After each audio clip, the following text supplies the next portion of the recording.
नमस्कार मित्रांनो, स्वागत आहे तुमचं आत्ताच्या ब्रेकिंग न्यूजमध्ये. मित्रांनो, लोकसभा निवडणुकीच्या प्रचाराची रणधुमाळी आता सुरू झाली आहे.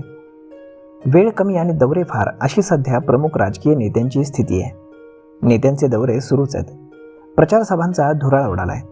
बडे नेते सातत्यानं दौऱ्यावर असल्यानं प्रवासाचा वेळ कमी करण्यासाठी हेलिकॉप्टर्सचा सर्रास वापर केला जातोय. राजकीय पक्षांनी 20 मार्चपर्यंत हेलिकॉप्टर्स पूर्णपणे बुक केली आहेत.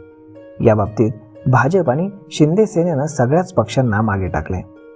भाजप आणि शिंदे सेनेनं 20 मेपर्यंत डबल इंजिन असणारी दोन हेलिकॉप्टर्स बुक केली आहेत, तर काँग्रेस आणि राष्ट्रवादी काँग्रेसनं सिंगल इंजिन असणारं प्रत्येकी एक हेलिकॉप्टर बुक केले.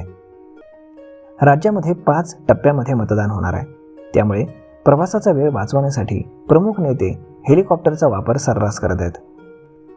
यासाठी राजकीय पक्ष लाखो रुपये खर्च करत आहेत. मुंबईतील एका हेलिकॉप्टर कंपनीने दिलेल्या माहितीनुसार डबल इंजिन असणाऱ्या हेलिकॉप्टरच्या तासाभराच्या उड्डाणासाठी 4 ते 5 लाख रुपये आकारले जातात, तर सिंगल इंजिन हेलिकॉप्टरसाठी तासासाठी 2 ते 2.5 लाख रुपये आकारण्यात येतात.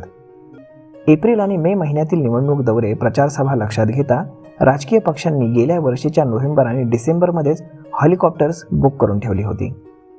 तर मग मित्रांनो, अशा पद्धतीनं आता राजकीय पक्ष हे हवेमध्ये गेलेले दिसत आहेत आणि हेलिकॉप्टरमध्ये सरशी करताना दिसत आहेत. तर तुम्हाला यावर तुमचं मत काय हे तुम्ही आम्हाला कमेंट करून सांगायला अजिबात विसरू नका. आपण भेटूयात पुढच्या एका नवीन व्हिडिओमध्ये. तोपर्यंत धन्यवाद.